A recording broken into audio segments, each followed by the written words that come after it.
내가 이르노니 너희는 성령님을 쫓아 행하라.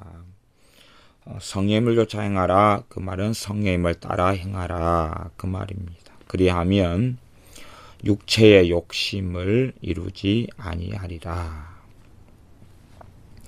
그리스도인들의 삶에서 육체의 욕심을 이루지 않는다는 것은 죄 가운데 살지 않는다 하는 이야기지요.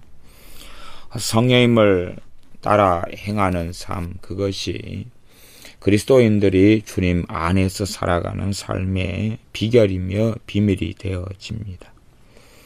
그래서 단지 그냥 성령님의 역사하심과 인도하심과 이끄심을 믿는 신자들이 알지 못한다면 사실은 그 사람은 주님 안에서 영적으로 성숙한 사람이나 또한 주님을 닮아가는 삶을 살아갈 수가 없습니다.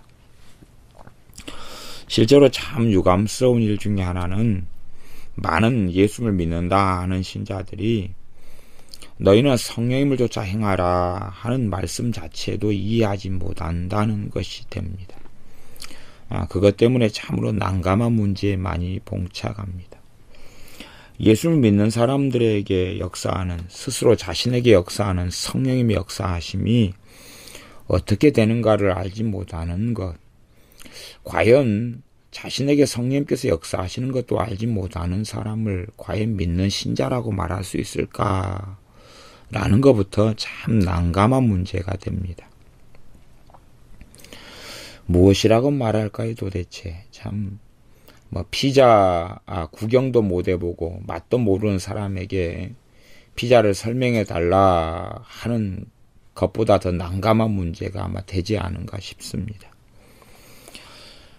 최소한 갈라디아 교회 교인들 같은 경우는 다른 복음이 들어와서 교회들이 엉망으로 변했지만 성령님을 쫓아 행하라 그럴 때에 최소한 갈라디아 교회 교인들은 성령님을 쫓아 행하는 것이 뭔지 정도는 알았다는 이야기인데 현 시대의 교인들은 그것 자체도 잘 이해하지 못하고 알지 못하기 때문에 사실은 스스로 그냥 자신의 열정과 자신의 생각대로 살아가는 삶이 대부분이지 과연 성령님께서 자기 안에 어떻게 역사하시는지 또 신앙의 여정 동안에 성령님께서 자신의 길을 어떻게 인도하시는지도 관심도 없고 생각도 없고 알지도 못한다는 사실입니다.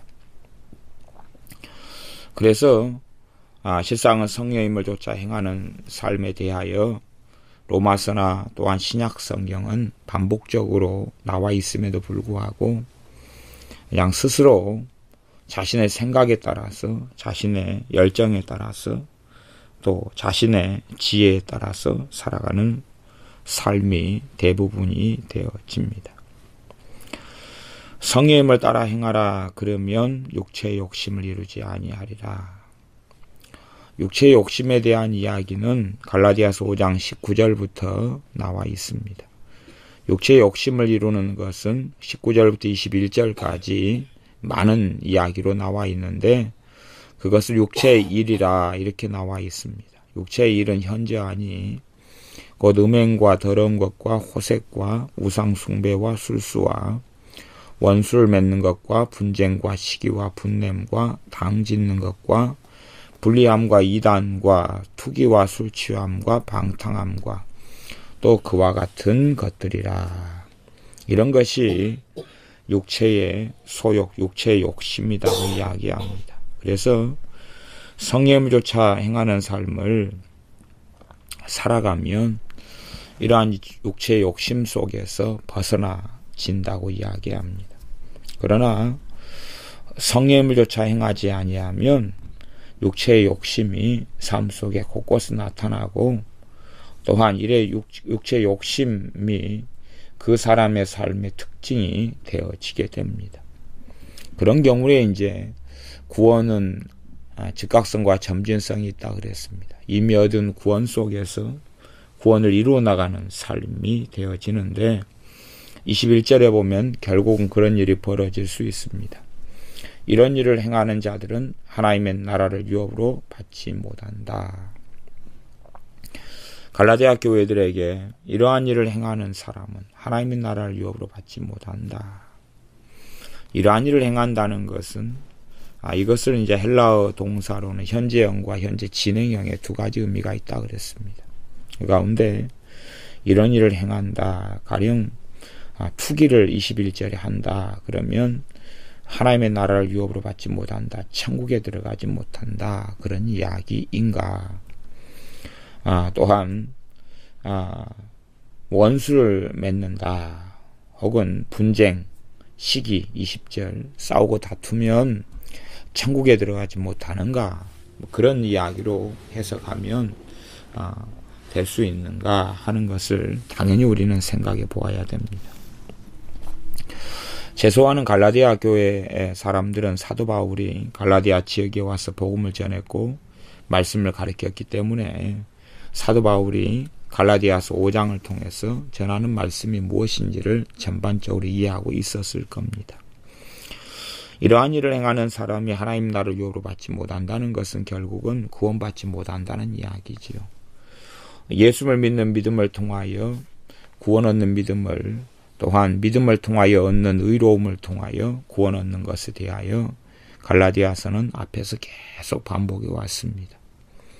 계속 반복해 왔는데 이제 5장에 들어서서는 5장에서는 또한 다른 면에서 반복하는 것이 있는데 그것은 어떠한 이들은 멸망당할 수 있다는 것, 어떠한 이들은 주님과 상관이 없을 거라는 것이 반복되어져 있습니다. 갈라디아 교회 교인들은 예수를 믿으면서 믿음을 통하여 성령님께서 임하셨던 교회고 성령님의 충만하심이나 세례를 체험했던 교회가 갈라디아 교회입니다. 그런데 이 교회가 어떻게 될 때는 그 가운데 속한 교인들 믿는 사람들이 갈라디아서 5장 2절 같은 일이 벌어질 수도 있습니다. 나 바울은 너희에게 말하노니 너희가 만일 할례를 받으면 그리스도께서 너희에게 아무 유익이 없으리라. 이 사람들이 할례를 받아서 율법을 통해 구원받으려고 하는 삶으로 가면 예수님과 이제는 무관한 자가 되어져서 구원받지 못한다는 말씀입니다. 이들은 믿음을 통하여 의롭다함을 받아서 구원 얻은 생명책의 이름이 기록된 사람이 되었는데도 그러나 이들이 또한 나중에는 우리 주 예수를 믿는 믿음에서 돌이켜서 믿음 플러스 알파 예수를 믿기도 하고 또 율법의 행함도 있어야지만 구원을 받는다는 그러한 잘못된 가르침 속에 들어가 버리면 그들에게는 예수님께서 이제 그들을 위해 죽으신 것이 아무 효력이 없어지고 그들은 5장 4절에 보면 그리스도에게서 끊어져 버릴 수 있다는 이야기입니다. 은혜에서 떨어져 버린다는 이야기입니다. 그리스도에게서 끊어진다는 것과 은혜에서 떨어진다는 것은 같은 의미로 사용됩니다. 하나님의 은혜는 어떤 사람에게 있냐 하면 하나님의 자녀에게 있습니다. 그러므로 그리스도에게서 갈라디아 교회나 갈라디아 교인들 어떤 이들은 끊어져 버릴 수가 있습니다. 그러면 그의 결국은 영원한 멸망이 되어질 겁니다. 갈라디아서 5장 13절부터 15절까지는 사랑으로 종노릇하고 이웃을 사랑하라 그랬습니다. 그런데 이제 5장 15절에 보면 만일 서로 물고 먹으면 피차 멸망할 수 있다. 그렇기 때문에 서로 물고 먹지 않도록 조심해라. 개가 사납게 싸우는 걸 보면 개가 서로를 물어뜯습니다.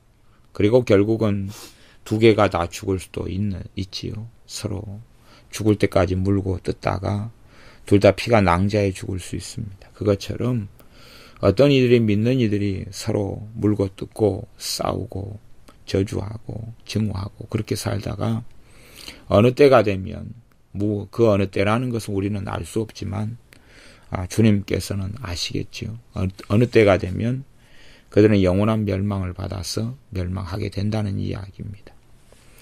그렇기 때문에 이 갈라디아서는 구원에 대해서 구원의 이중성에 대하여 구원의 즉각적으로 예수를 믿는 믿음을 통해 얻는 구원과 이루어 나가는 구원 두 가지에 대해서 다 말씀하고 있습니다. 이제 실제로 예수를 믿는 사람들이 다른 복음을 좇아서 멸망해버릴 수 있다는 이야기를 하면서 참된 복음을 계속하여 갈라디아서 1장, 2장, 3장, 4장이 전해왔다면 5장은 이제 실제적인 삶 속에서 주님 외에 다른 것을 의지할 때 멸망당할 수 있는 것, 또 피차 물고 뜯고 이렇게 한 멸망당하는 것을 이야기하고, 또 나아가서는 5장 19절부터 21절까지 육체의 일 속에 깊이 있게 나아가 이 속에서 살아간다면 21절에 하나님의 나라를 유업으로 받지 못한다, 그렇게 말씀합니다. 그래서 이러한 일을 하는 자들은 그 말은 헬라어로는 사실은 단지 현재형으로 번역되어 있지만 현재형이 아니라 현재 진행형으로 번역돼야지 번역이 좀 맞다, 이렇게 할 수 있는 번역이 됩니다. 이러한 일을 하는 자들, 이것보다 이러한 일을 끊임없이 계속하여 하는 자들, 그 말의 의미가 되어집니다. 예수를 믿는다 하면서 우상 숭배를 끊임없이 계속하고, 예수를 믿는다 하면서 끊임없이 음행 가운데 살고, 예수를 믿는다 하면서 호색 가운데, 더러운 것 가운데, 또한 술수 가운데, 원수를 맺는 것 가운데, 용서하는 삶이 아니라 끊임없이 증오하고 미워하고 원수를 맺는 삶 가운데 계속하여 살아간다면 그 사람은 하나님의 나라를 유업으로 받지 못한다는 이야기입니다. 그래서 어떤 믿는 자가 어떤 예수를 그 사람이 믿으려고 하는 사람이나 혹은 예수를 영접하고 예수님을 믿었습니다. 그렇게 했지만 그 사람의 삶의 특징이 계속하여 해나가는 삶이 주님을 닮아가는 믿음의 여정을 걷는 것이 아니라 19절부터 21절에 있는 육체의 일 속에서 그렇게 계속하여 살아나간다면 그 사람은 결국은 예수님과 무관한 사람이 된다는 말씀입니다. 음행과 더러운 것과 호색과 우상숭배, 술수, 원수 맺는 것, 분쟁, 시기, 분냄, 당짓는 것, 불리함, 이단, 투기, 술취함, 방탕함, 이런 것들을 계속하여 삶의 특징으로 계속 해나간다면, 그렇다면 결국은 하나님 나라를 유업으로 받지 못하게 된다는 말씀입니다.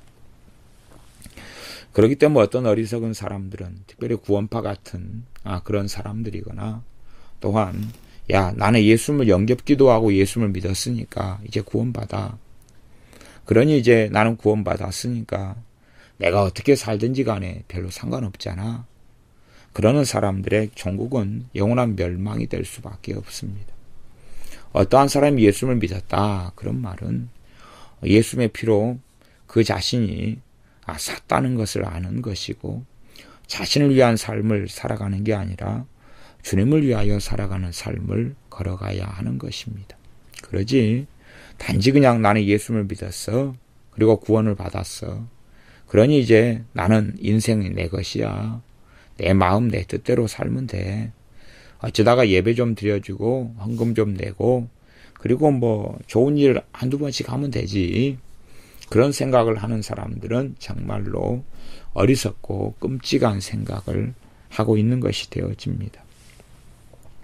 그래서 사도 바울은 이 구원에 대해서, 구원 얻는 복음에 대해서, 우리 주 예수 그리스도의 복음에 대해서 전반적인 것을 갈라디아 교회들에 가르쳐 왔었습니다. 그렇기 때문에 갈라디아서 5장 21절에는 중간에 보면 그런 말씀이 나옵니다. 전에 너희에게 경계한 것 같이 경계하노니, 그렇게 경계한 것 같이 경계하노니, 이러한 일들을 계속하여 해나가는 사람들은 하나님 나라를 유업으로 받지 못한다고 가르치고 또 가르쳤다는 이야기입니다.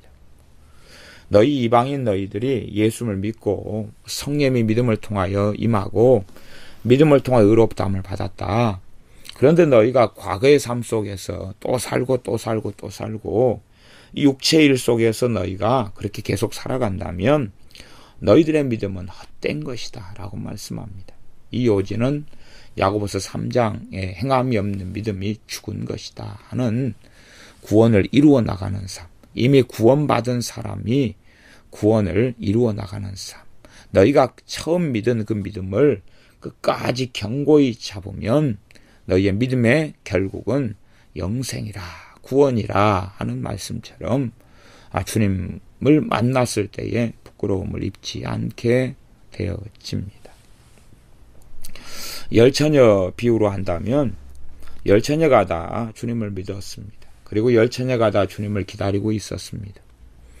그러다가 5처녀는 기름을 준비했고 5처녀는 기름이 떨어져 가고 있었습니다. 그것을 갈라디아서 5장 4절로 이야기한다면 은혜가 사라져가는 것. 은혜는 성령 하나님의 역사를 통하여 계속하여 나타납니다. 그런데 미련한 5처녀는 그 기름이 떨어져 가고 있었습니다. 은혜가 사라져 가고 있었고 그들의 믿음의 불이 꺼져 가고 있었다는 이야기입니다. 그리고 주님 오실 때가 되니까 꺼져버리고 말았던 것입니다. 주님 오시기 전에 그들의 믿음의 불은 꺼져버리고 말았던 것입니다. 단지 그냥 그들이 성령 충만하지 못했다 그런 이야기를 하는 것이 아닙니다. 그들은 성령 충만하지 못한 게 아니라 그것보다 더 넘어서는 삶을 살았는데 그 미련한 5처녀는 갈라디아서 5장 19절부터 21절 같은 육체의 일 속에서 살아갔고 사도 바울의 경계하고 또 경계한 것을 지키지 못했다는 이야기입니다. 그래서 이들은 육체의 일들 속에서 주님이 없는 삶을 살았던 사람들이 열처녀 이야기 가운데 미련한 5처녀가 됩니다. 그렇기 때문에 주님께서 미련한 5처녀가 문을 열어달라 그럴 때에 나는 너희를 도무지 알지 못한다 그랬습니다. 나는 너희를 도무지 알지 못한다. 단지 너희가 육적인 그리스도인이구나, 너희가 초신자구나 이렇게 말씀한 게 아니라 너희는 신자가 아니다 그렇게 말씀한 것입니다. 나는 너희를 알지 못한다.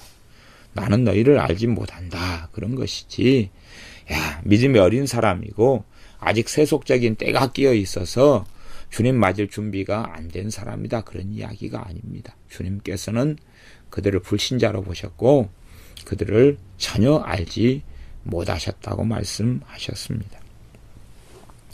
그렇기 때문에 그리스도인들이 성령님을 조차 행하는 삶이 하나가 있고 또 하나의 삶은 5장 17절 같은 삶이 되어집니다. 여기서 갈라디아서 5장 16절부터 21절까지는 3가지 삶을 이야기한다고 말할 수 있습니다. 그냥 구별하자면 그렇다는 이야기입니다. 그래서 첫 번째 사람은 성령님을 조차 행하는 사람, 이 사람이 첫 번째 사람이고, 두 번째 사람은 5장 17절에 육체의 소욕, 육체의 일, 육체의 욕심이 성령님을, 우리 안에 역사하시는 성령님을 거스리고 또 성령님의 역사하심이, 인도하심이 우리 육체하고 부딪히는 것이, 이 힘이 비등하기 때문에 그래서 이 둘이 서로 대적한다. 그러니까 우리 안에는 육체의 욕심을 따라서 우리 안에 욕심이 역사하고 죄가 역사하고 또 죄를 통하여 마귀가 역사하고, 마찬가지로 예수님을 믿는 사람이기 때문에 성령님께서 임하셔서 우리 안에 하나님의 뜻을 향하여 걸어가게 하는 성령 하나님의 역사도 나타나지요. 근데 이 두 개가 힘이 비등해가지고 우리가 줄다리기 할 때 두 개가 비슷하다면 줄이 꼼짝도 안 하게 되죠. 여기서 약간 당기고 저기서 약간 당겨서 서로 영차하지만 힘만, 기력만 소모될 뿐인 그러한 줄다리기 있는 것을 우리도 간혹 보아왔습니다. 그것처럼 주님을 따라가는 것도 아니고 성령님의 역사하심을 따라, 성령님을 따라서 주님을 순종하고 주님을 따라가는 삶도 아니고, 또한 육체의 욕심을 따라서 달려가 버리는 것도 아니고, 이 두 개가 비슷비슷해 가지고 그냥 아무것도 하지 못한다. 그것이 5장 17절입니다. 너희가 원하는 것을 하지 못한다. 그러니까 우리가 하나님을 더 간절히 원하고 성령님을 따라 행하게 되면 우리가 원하는 것은 성령님을 따라 행하는 것이겠지. 아니면 내 육체의 소욕이, 육체의 욕망이 더 강하면 육체의 욕망을 따라 우리가 달려가는 것이겠죠. 그래서 우리 안에는 성령의 역사하심이 있는데 성령님의 역사하심, 성령님의 욕망이죠. 성령님의 욕망은 하나님의 뜻을 이루는 것입니다. 우리를 통하여 우리 안에서 예수 그리스도의 형상을 이루는 것입니다. 그런데 성령 하나님은 삼위일체 하나님이시지만 우리 자신의 육체의 욕심을 무조건 짓눌러 버리는 것이 아니라는 이야기입니다. 우리가 육체의 욕심을 선택하고 그리 따라갈 때는 성령님의 역사하시면 소멸되고 맙니다. 그렇기 때문에 너희는 성령님을 소멸하지 말라. 그렇게 하나님께서 말씀하고 계십니다. 그래서 우리 안에는 육체의 욕심, 육체의 욕망이 있고 또 하나는 우리가 예수를 믿는 사람이기 때문에 우리 안에 성령님이 임하셨는데 우리 안에 성령님의 이 역사하심이 있습니다. 이 두 개가 이제 충돌하게 된다는 이야기죠. 내가 주님을 더 사랑하고 주님을 더 의지하고 주님 안에서 살아가려고 하면 할수록 성령의 역사하심은 강해져 가겠죠. 그래서 육체의 욕망과 욕심을 무너뜨리고 짓누르겠죠. 그러나 내가 육체의 욕망을 그대로 방치하고 놔두면 육체의 욕망은 갈이 갈수록 커져갈 것입니다. 그리고 결국에는 어떠한 일이 벌어질 수 있냐 하면 2장 21절에 하나님의 나라를 유업으로 받지 못하게 될 수 있습니다. 나는 너희를 알지 못한다. 그렇기 때문에 어떤 어리석은 사람들이 이야기하는 것처럼 야, 나는 세례받았으니까 이제는 나는 영원한 천국이야. 그런 것은 아닙니다. 천국은 받았지만 그러나 마지막까지 주님 앞에 서 있어야 되는 것입니다. 정말로 예수님을 믿는다 하는 의미는 예수님을 주님으로 믿는 것이기 때문에 말만 주여 주여 해서는 주님을 믿는 걸 인정하실 수가 없는 것이죠. 그러니까 사람들은 예수님을 믿는다 그러는 것을 그냥 예수님께서 주님인 걸 인정한다 그런 식으로 지적으로 동의한다 그렇게 착각하지만 지적인 동의가 믿는 것은 아닙니다. 정말 예수님을 믿으면 그분을 따르고 그분을 순종해야 되지요. 예수님을 따르지도 않고 예수님을 순종하지도 않고 예수님을 위하여 살지도 않으면서 예수님을 믿는다. 그러면 그것은 말도 안 되는 이야기가 되고 맙니다. 그의 믿음은 죽은 믿음이고 야고보서 3장의 말씀에 의한다면 행함 없는 믿음이 죽은 믿음이고 영혼 없는 몸이 죽은 몸이어서 영혼 없는 몸이 어떻게 살아있는 사람이겠느냐 하는 말씀이 되어집니다. 그렇기 때문에 이러한 갈라디아서 5장 19절부터 21절까지는 이러한 육체의 일이 현저한 육체의 일이 점점 많아져 갈 수밖에 없습니다. 어떤 이가 예수님을 믿지만 주님에 대해서 무관심하고 주님을 섬기지 않고 그분께 엎드려 겸비함으로 기도하지 않고 정말 진실한 마음으로 힘을 다하여 마음을 다하여 성품을 다하여 하나님을 섬기고 예배하고 나아가지 않는다면 성령의 역사하심은 현재 약해져 갈 것이고 약하다면 당연하게 성령을 따라 행하는 삶이 뭔지를 모를 것입니다. 어떻게 알겠습니까? 그래서 누가 제게 그렇게 종종 묻습니다. 성령의 역사는 어떤 것입니까? 성령은 어떻게 역사하십니까? 묻습니다. 그러면 사실은 저는 좀 기가 막힙니다. 뭐가 기가 막히냐 그러면 자신 안에 주님의 영으로 임하신 성령의 역사하시는 걸 어떻게 모른다 그러면 저는 그 사람이 소경이고 장님이라고 이야기할 수밖에 없고 어떤 면에서는 정말 당신 믿는 사람입니까? 라고 말할 수밖에 없습니다. 그래서 그 사람이 자기 안에 역사하시는 주님의 역사죠. 결국은 성령의 역사라는 이야기는.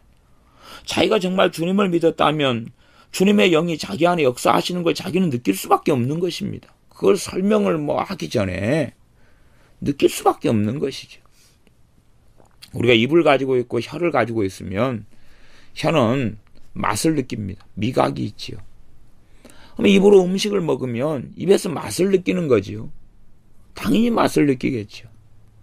근데 자기가 음식을 같이 먹으면서 이게 무슨 맛입니까? 이게 짠맛입니까? 단맛입니까? 매운맛입니까? 신맛입니까? 물어본다면 좀 그 사람 미각이 이상한 것 아닙니까? 정상이 아닌 것이지요. 그래서 성령 하나님의 역사하심을 모른다면 이상한 것입니다.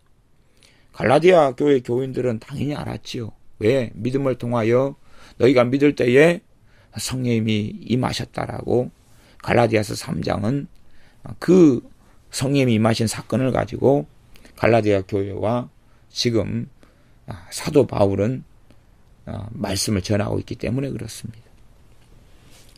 그런데 믿는 사람이 정말로 믿었다 그러면 주님께서 뭐라고 말씀하십니까? 너희의 배에서 생수의 강이 흘러나리라 그랬습니다. 너희의 배에서 생수의 강이 흘러나리라. 너희에게 영원토록 솟아나는 샘물이 되리라. 그것은 믿는 자가 받을 성령님을 일컬은 말함이로라. 믿는 사람이 당연히 성령이 임하시죠. 성령이 임하시면 이론과 허구 속에 어떻게 있습니까? 실제로 성령의 나타나심이 있는 것이죠. 성령의 나타나심이 없다 그러면 그는 믿는 사람이 저는 아니라고 봅니다. 왜냐하면 세상은 성령의 일을 받지 아니하고 누구에게 성령이 임하시냐 그러면 믿는 신자에게 임하기 때문에 그렇습니다. 그렇기 때문에 제게 성령님은 어떻게 내 안에서 역사하고 계시죠? 묻는다면 사실은 저는 그에 대해서 답하기도 싫고 대답하기도 싫습니다. 그건 자기가 알아야 되죠. 오히려 자기가 그걸 모른다면 진지하게 과연 내가 믿는 사람인가를 고민해야 되는 문제겠지요. 아니면 그럴 수는 있습니다. 믿는 사람이긴 한데 너무나 주님하고 무관하게 살았기 때문에 촛불같이 연약한 상태, 그래서 성령 하나님의 역사가 너무 흐릿한 상태는 될 수 있습니다. 그래서 긴가민가 하는 상태, 긴가민가, 이게 성령의 역사인가 아닌가, 이것을 알아볼 수가 없는 그런 상태인 사람들도 있습니다. 그런 상태가 돼버리면 이제 이게 도대체 뭐지? 그렇게 될 수 있겠지. 그런 사람들은 주님 앞에 더 엎드릴 수밖에 없습니다. 아주 흐릿하고 약한데 어떻게 알겠습니까? 냄새가 무슨 냄새가 나는데 흐릿한 냄새가 납니다. 그러면 그 약한 냄새를 가지고 뭔가를 분별한다는 것은 정말 어렵지 않겠습니까? 우리의 시력이 다 망가져가지고 이제 너무 근시가 되고 소경 가까운 상태가 되어버려서 저 앞에 누군가가 걸어오는데 구별한다는 것은 정말 어렵지 않겠습니까? 제가 예전에 눈이 안 좋을 때, 시력이 안 좋을 때 그때 안경이 없이 산 적이 많이 있었습니다. 그래서 안경이 깨지고 그랬는데도 옛날 유리 안경이었던 시절에 안경을 맞출 돈도 없고 또 집에서 맞추지도 않아서 안경이 없이 학창시절, 그래서 수업 시간 되면 칠판에 있는 글씨도 안 보이고 친구 걸 베껴서 써도 제대로 공부할 수도 없고 따라서 할 수도 없는 시간을 몇 년씩을 보냈습니다. 그러니까 이렇게 시력도 맞지 않는 안경을 가지고, 그래서 눈이 더 훨씬 더 빨리 좀 나빠지는 경향이 있었는데, 그러니까 이 안경이 없이 또 안경이 깨진 한쪽이 깨진 안경을 가지고 한쪽만 있는 안경 가지고 또 1년 이상 살기도 하고 그러니까 이런 사람을 길에서 만나면 알아보지를 못했습니다. 저 앞에 사람이 오면 저 사람 누군지, 선생님인지 친구인지 누군지 알지를 못했어요. 그래서 앞에 이제 한 5걸음이나 7걸음이나 이렇게 몇 걸음 앞에 와야지 저 사람이 누군지 겨우 알아봤습니다. 그러니까 참 그게 복잡했던 것 같아요. 복잡한 삶이었습니다. 몇 년씩 살았으니까 제가 진짜 근시고 안경을 쓰는 사람이 안경이 없이 사는 것은 또 굉장히 좀 어려운 삶이죠. 그렇게 사실 학창시절을 많이 보냈습니다. 근데 마찬가지로 성령의 역사가 흐릿한 사람은 이게 알 수가 없는 거예요. 그런 사람이 성령님께서 우리를 진리의 길로 인도하시고 우리의 환난과 고난 중에서 피할 길을 내시는데, 피할 길을 내시는 건 하나님이 아셔요. 근데 피할 길을 어떻게 알아보겠습니까? 길을 알 수가 없는 것이. 꼭 운전할 때 되면 비가 굉장히 많이 쏟아지고, 밤이고 야간이고, 야간에 비 많이 쏟아지고 야간이고 안개까지 끼어버리면 중앙선도 보이지 않고 도로도 보이지 않고, 거기에다가 막 급하다, 속도를 빨리 내가지고 간다 그러면 끔찍한 참사가 일어나기가 쉽겠죠. 보이지가 않으니까요. 능숙하고 익숙한 길을 걸어가는 사람도 비가 많이 오는 밤에 안개가 끼면 정말로 위험할진데, 길도 모르는 사람은 얼마나 더 위험하겠느냐 그 말입니다. 길 모르는 사람이 대낮에 모르는 길을 운전하고 가는 것도 꽤 위험한 일이 되어집니다.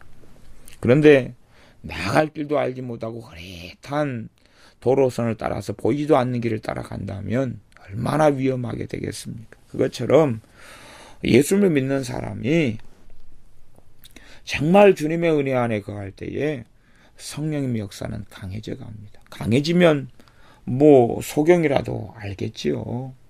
밥 타는 냄새가 강하게 나면 밥 탄다, 누가 코가 있는데 모르겠냐 그 말입니다. 그런데 냄새가 흐릿하면 모르겠지요. 성령의 역사가 약해지면 이제 육체의 소욕이 강해지지요. 강해지니까 육체의 욕망이 성령의 약한 역사를 눌러버리는 것이. 그러니 흐릿해지는 거죠.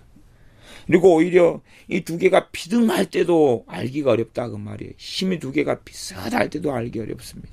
그냥 우리 안에 육체의 욕망이 없고 성령의 역사가 약하게 있다, 강하게 있다, 그렇게 있으면 약하더라도 구분이 좀 쉬울 거지만 우리가 주님을 따라 살지 않고 주님을 사랑하지 않고 내 안에 진리를 따라 주님을 위하여 살아가지 않는 사람들은 성령의 역사하심은 약하고 대신 육체의 욕망은 아주 강하고 그리 되기 때문에 육체의 욕망이 성령의 역사를 짓눌러 버립니다.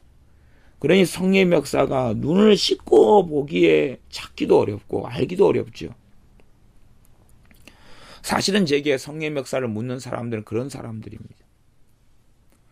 성령의 역사 흐릿하고 긴가민가하고 육체의 욕망은 아주 강한데 어떻게 이 상태에서 하나님을 따라가고 주님을 따라가고 좋은 길을 찾을 수 있을까요? 라고 묻습니다.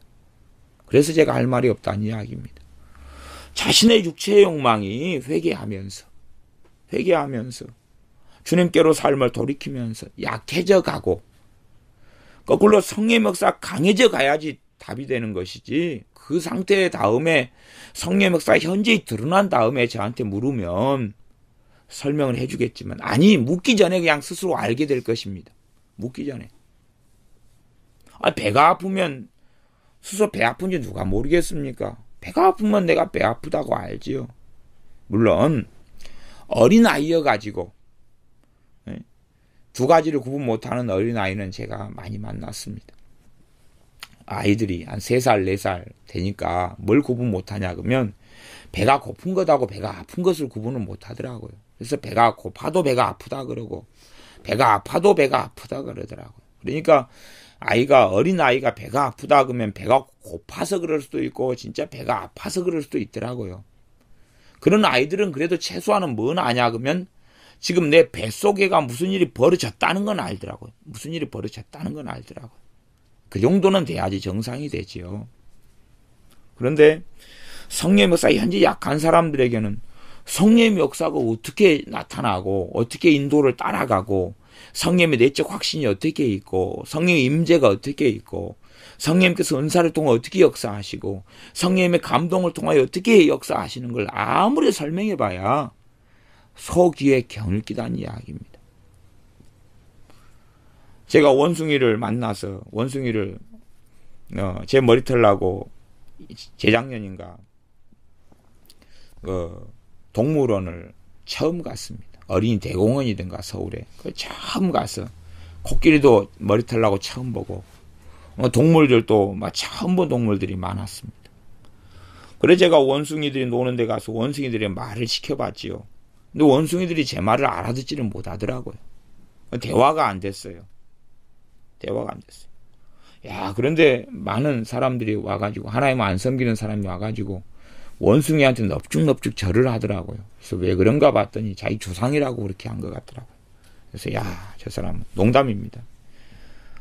자기 조상 하나님 안 섬기는 사람은 원숭이가 조상인데 원숭이를 놀리더라고요. 그래서 이 사람들 호러 자식이구나. 저는 이제 하나님을 섬기기 때문에 원숭이는 내 조상이 아닙니다. 그래서 나는 모이를 주고 데리고 놀았지만 하나님을 안 섬기는 사람은 원숭이한테 가서 절을 해야지. 자기 조상님을 만났으니까. 조상이 직계조상이죠. 종손이잖아요. 종손. 직계종손. 만나면 대우를 해야 되는데 사람들이 건방지더라고요. 하나님 안 믿는 사람은 원숭이한테 가서 절을 해야 됩니다. 직계 종손을 만났는데, 종갓집인데.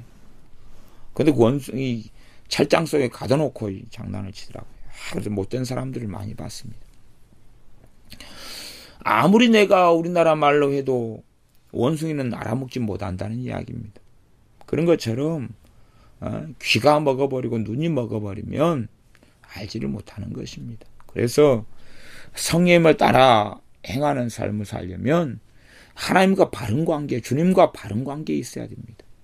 바른 관계 속에 있지 않으면 성령님이 역사하시면 현재 약해져 가고 흐릿해져 가고 없어져 갑니다. 성령님이 역사하시면 내 안에 역사하시는 성령님이 역사하시면 소멸돼 간다는 이야기입니다.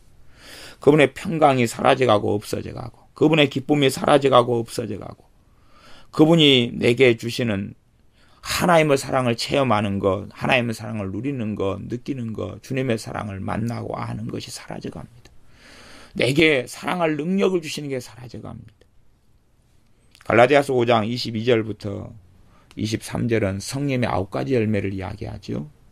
그러면 이 9가지 열매, 오직 성령의 열매는 사랑과 희락과 화평과 오래 참음과 자비와 양성과 충성과 온유와 절제다. 이 9가지 열매가 흐릿해져 가는 거죠. 흐릿해져 가는 것이. 그러니까 어떤 사람에게 이 성령의 9가지 열매가 나타나지 않아가면 사실은 기본적으로 성령의 역사하심이나 성령을 따라 행하는 삶이 별로 가능하지 않아요. 성령님이 내가 주님을 따라가고 주님과 바른 관계에 있을 때에 성령님이 9가지 열매는 내게서 나타나진다 그 말이에요. 화평이다. 화평은 평안입니다. 평안이. 성령님께서 내게 평안을 주시면 이걸 다른 말로는 실질적으로는 안식을 누리는 삶입니다. 내 안에 안식. 고난과 환난과 고통 속에서 내 안에가 뭐가 있어요? 안식이 있어요. 왜 안식이 있냐 그러면 평안이 있냐 그러면 하나님 아버지께서 내 편이기 때문에 그렇습니다. 그걸 믿기 때문에 그렇습니다. 하나님과 바른 관계에 있으니까 하나님의 반대에 있지 않고 하나님을 내 편으로 내 아버지로 만나는 거죠. 그런 사람은 어떠한 환경 속에서 평안을 누리고 가질 수 있게 됩니다. 첫째는 성령님께서 내게 공급하시는 평안이 있고 또한 내가 주님을 신뢰하기 때문에 가질 수 있는 평안이 있어서 여러 가지 평안이 내 안에가 있게 되어집니다. 진리가 내 안에 역사하고 말씀이 역사하고 복음이 역사하기 때문에 하나님의 사랑을 내가 체험하는 삶을 살아갑니다. 또한 내가 다른 사람을 사랑할 능력이 성령 역사로 공급되어져 갑니다. 그러니 따라갈 수가 있죠. 사랑을 따라갈 수가 있죠. 이러한 성령의 9가지 열매들이 우리 안에 맺혀져 가니까 이 역사하심을 따라갈 수가 있는데 그런데 이게 없는 사람은 따라가려고 그래도 어떻게 따라갑니까? 소경에게 누가 야 따라오라 그러면 소경이 어떻게 따라가겠습니까? 손을 잡고 끌고 가야지 끌고 가는갑다 그러죠. 그러나 과연 내 손을 잡고 끌고 가는 사람이 바른 길로 데려가는 법이 있겠습니까? 그래서 우리가 성령님을 따라서 쫓아서 따라가지 않으면 우리는 육체의 욕망 속에 살아가서 육체의 욕심은 죄인데 죄 속에서 살아가게 됩니다. 그리고 계속 아예 죄 속에 살아가다 보면 결국 그가 처음에는 주님을 믿고 세례를 받고 주님의 생명책 이름이 기록되고 하나님의 자녀가 된 사람이 그러나 결국은 사도 바울이 경계한 것처럼 이런 일을 하는 자들은 하나님의 나라를 유업으로 받지 못한다는 말씀처럼 하나님의 나라 천국을 상속받지 못하게 되어집니다. 그러므로 우리의 삶은 성령님을 따라 행하는 삶, 성령님을 쫓아 행하는 삶을 살아가야 됩니다. 우리가 어떻게 하면 죄 속에 있지 않겠느냐? 어떻게 하면 율법을 다 이루는 삶을 살게 되겠느냐? 어떻게 하면 죄를 벗어나고 거룩한 여정 속에 주님을 닮아가게 되겠느냐? 그 정답은 성령님을 쫓아 행하는 삶입니다. 그러므로 그리스도인들이 성령님을 쫓아 행하는 삶을 살아갈 때에 주님과 동행하는 삶이 되어집니다. 마태복음에 보면은 좁은 길을 걸어라. 주님을 따라 좁은 길을 걸어라. 좁은 문을 열고 좁은 길을 걸어라 그랬습니다. 좁은 길은 정확하게 정해진 어떤 삶의 모습을 이야기하는 게 아닙니다. 구제하는 것, 봉사하는 것, 아니면 헌신하는 것, 희생하는 것. 그건 좁은 길의 한 모양이 되지만 정말 좁은 길은 성령님을 쫓아 행하는 것을 좁은 길, 주님을 따라가는 좁은 길이라고 그러는 것입니다. 그래서 우리가 성령님을 쫓아 행하는 삶을 살아서 날마다 우리의 삶 속에서 우리를 자유케 하시는, 또 진리 가운데 행하시며 주님을 닮게 하시는 그러한 성령의 역사 속에서 우리가 육체의 욕심인 죄 가운데 벗어나고 점점 육체의 욕심인 죄들이 사라져가고 없어져가고, 그래서 우리가 더 주님을 닮아가서 다시 오시는 주님을 배웁거나 아니면 주님께서 오시기 전에 우리가 이 땅을 먼저 떠난다면, 그래서 천국에서 주님을 만난다면 우리가 성령을 쫓아 행하는 삶을 살았을 때 주님께서 우리에게 착하고 충성된 종이라, 주님께서 너가 나와 함께 동행하였구나 라고 말씀하실 것입니다. 기도하겠습니다. 아버지 하나님, 우리는 내 힘과 내 지혜와 내 열정으로 하나님을 기쁘시게 하려 하지만, 그러나 우리의 지혜와 우리의 힘과 재능과 열정으로는 항상 절망에 부딪힐 수밖에 없고 육체의 일, 육체의 욕망이 드러날 수밖에 없습니다. 성령님을 쫓아 행하지 아니하면 하나님을 영화롭게 할 수 없고 주님을 닮아가는 삶을 살 수도 없고 죄를 이길 수 없고 또한 방향을 알지 못하여 향방 없는 삶을 살 수밖에 없습니다. 성령님을 쫓아 행하고 살아갈 때에 우리 안에는 육체의 욕망, 육체의 일이 사라져가면서 우리가 점점 성령님을 통하여 거룩해져 가고 진리의 말씀이 깨달아지고 알아지고 우리 안에 역사함을 통하여 성령 하나님의 역사하심과 도우심을 통하여 진리 가운데 거함으로 주님을 기쁘시게 하는 삶을 살 수 있사오매 우리가 성령님을 쫓아 행하는 삶을 살게 하여 주시옵소서. 육체의 일 속에 세상을 사랑하고 세상을 사랑하여 주님과 주님에 대하여 전혀 관심이 없고 주님을 원하지 않는 어리석은 육체의 일 속에 살아서 주님께서 나는 너희를 도무지 알지 못한다 하는 이러한 절망 속에, 절대 절망 속에 들지 아니하고 착하고 충성된 종아, 너가 나를 따라서 성령의 능력과 성령의 인도하심과 역사하심 속에 살아서 잘하였구나 말씀하시는 주님의 음성을 다 듣게 하여 주시옵소서. 예수님의 이름으로 기도하옵나이다. 아멘.